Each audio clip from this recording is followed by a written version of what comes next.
ఐలమ్మ పుట్టిన నేల. ఆనాడు దొరల ప్రపంచం నాడు కూడా ఐలమ్మ అన్నీ చేసింది. డాయకరావు కూడా ఇక్కడికి వచ్చి కూర్చున్నారు, అందరూ చూసిరు. మా మీద పగబట్టినట్టే ఎవ్వలేవో న్యాయం చేయట్లేదు. ఇప్పటికైనా న్యాయం చేయండి దయచేసి. దొరల రాజ్యం నాడు కూడా ఐలమ్మ తిరగబడి అన్నీ చేసింది. మీది నేల, ఐలమ్మ పుట్టిన నేల. ఇప్పుడు ఐలమ్మ పుట్టిన ఏదైతే కిష్టాపురం, పాలకుర్తి నియోజకవర్గం కిష్టాపురం గ్రామం, ఆ ఐలమ్మ పుట్టిన ఇల్లు, ఆ ఇంటి ఐలమ్మ యొక్క తమ్ముని కొడుకు మదార్ వాళ్ళ భార్య ఓరుగంటి వెంకటమ్మ. ఈ ఓరుగంటి మదారు, ఓరుగంటి వెంకటమ్మ. మరి ఐలమ్మ ఆనాడు దొరల గడుల ఊలగొట్టి తెలంగాణ రైతాంగ సాయుధ పోరాటం, దున్నేవాడి భూమి కోసం, భుక్తి కోసం, తెలంగాణ విముక్తి కోసం వాళ్ళు పెరగని పోరాటం చేసింది చిట్యాల చాకలి ఐలమ్మ గారు. మరి ఐలమ్మ ఉద్యమం ఇవాళ ప్రపంచానికి ఆదర్శం అవుతున్న తరుణంలో మరి ఐలమ్మ కుటుంబానికి ఈ రాష్ట్ర ప్రభుత్వం అన్యాయం చేస్తున్నది అనేది నిదర్శనం. ఇవాళ మనం ఐలమ్మ ఇంటికి వచ్చినాం.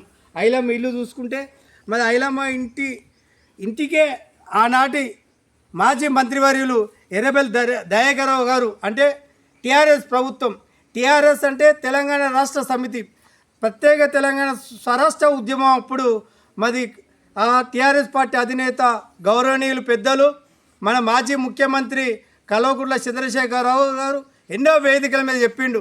ఆనాడు దొర గడులు కొలగొట్టి దున్నేవాడి భూమి కోసం, భుక్తి కోసం, తెలంగాణ విముక్తి కోసం చిట్యాల చాకలి ఐలమ్మ పోరాటం చేసింది. ఐలమ్మ పోరాట స్ఫూర్తితోటి మన స్వరాష్ట్రం తెచ్చుకోవాలి, మన రాష్ట్రం తెచ్చుకుంటే మన రాష్ట్రం మరి నీళ్లు, నిధులు, నియామకాలు ఇస్తామన్నారు. మరి అప్పుడు ఆ ఉద్యమానికి ఐలమ్మ ఉద్యమం స్ఫూర్తి అయిందయ్యా. రాష్ట్ర ముఖ్యమంత్రిగా అయిపోయి ఇవాళ మాజీ ముఖ్యమంత్రిగా ఉన్నాడు. మరి గౌరవనీయులు పాలకుర్తి మాజీ మంత్రివర్యులు అంటే ఎర్రబెల్లి దయాకర్రావు గారు స్వయంగా ఇక్కడ ఇంటికి వచ్చిండు. అప్పుడు 4 ఏళ్ల కిందట ఈ ఇల్లు అంతా కూలిపోయి ఉన్నది. ఐలమ్మ ఇల్లు ఇదేనా, ఐలమ్మ పుట్టిన జాగా ఇదేనా అని మరి ఇంటికి నేను డబుల్ బెడ్రూమ్ ఇస్తా అని హామీ ఇచ్చిండు. ఇవాళ డబుల్ బెడ్రూమ్ కాదు కదా, కనీసం ఈ కుటుంబానికి, ఐలమ్మ కుటుంబానికి ఏదైతే ఐలమ్మ పుట్టి ఐలమ్మ నేలకు, కిష్టాపురం ఊరికి మరి ఐలమ్మ విగ్రహం దిక్కు లేదు, ఐలమ్మ పుట్టిన ఇంటికి ఇప్పటి వరకు డబుల్ బెడ్రూమ్ గుర్తు మరి దిక్కు లేదు. మరి అలా కాంగ్రెస్ ప్రభుత్వం అధికారంలోకి వచ్చింది. ఈ రాష్ట్ర ముఖ్యమంత్రి గౌరవనీయులు రేవంత్ రెడ్డి గారు మరి ఐలమ్మ పోరాటాన్ని గుర్తించి ఐలమ్మ వారసులకు మరి ఏదో రకంగా ప్రభుత్వ నామినేట్ పదవులు ఇస్తా అన్నారు. ఆ పదవి ఇస్తా అని సంవత్సరం అవుతుంది, సంవత్సరం గడిచిపోయింది. మరి అక్కడ చిట్యాల చాకలి ఐలమ్మ సంబంధించిన మనవడు చిట్యాల రామచందర్ పాలకుర్తి 4 సార్లు అంటే 20 సంవత్సరాలు సర్పంచ్గా చేసిన వాళ్ళ కొడుకు యొక్క భార్యకు చిట్యాల శ్వేతకు మరి బీసీ కమిషన్, మహిళా కమిషన్ మెంబర్గా ఇస్తామని ఐలమ్మ వర్ధంతి నాడు, జయంతి నాడు రవీంద్ర భారతిలో నిండు సభలో గౌరవ రేవంత్ రెడ్డి ముఖ్యమంత్రి వర్యులుగా తన మాట నుండి చెప్పిన మాట, మరి ఆ మాట ఇప్పటి వరకు నిలబెట్టుకోలేదు. అదే రకంగా ముఖ్యమంత్రికి కృతజ్ఞతలు చెప్పడం ఏంటంటే కేసీఆర్ గుర్తింపు ఇవ్వలేదు కానీ రేవంత్ రెడ్డి ప్రభుత్వం గుర్తింపు ఇచ్చింది.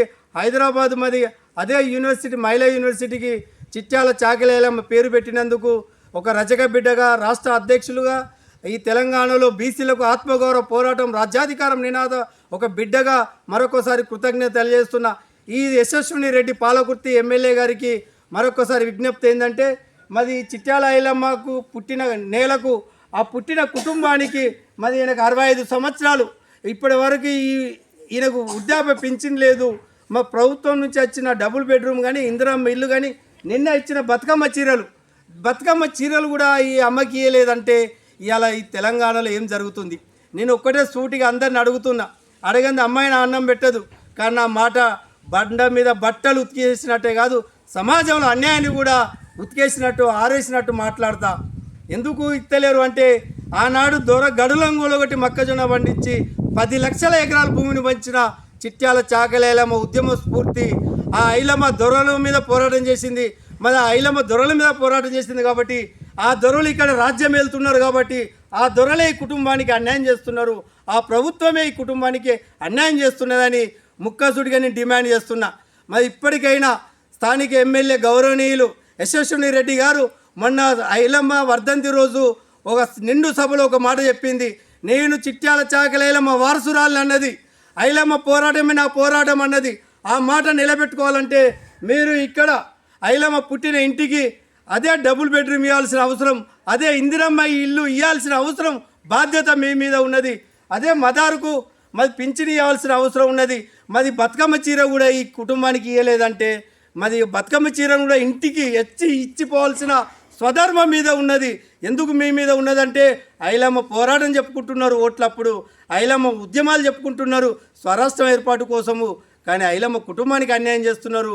మరి ఇదే గంక మీరు గంక వచ్చే నెల రోజులలోనే వీళ్ళ కుటుంబానికి ప్రభుత్వం నుండి న్యాయం చేయకపోతే చాపర్తి కుమార్ గాడిగే కిష్టాపురం నుండి పాలకుర్తి మీ ఇంటికి పాదయాత్ర చేసి అయినా, మీ ఇంటి ముందు ధర్నా చేసి అయినా మా ఆత్మగౌరవాన్ని మా ఐలమ్మ కుటుంబానికి న్యాయం చేసేయాలని కోరుకుంటున్నాను.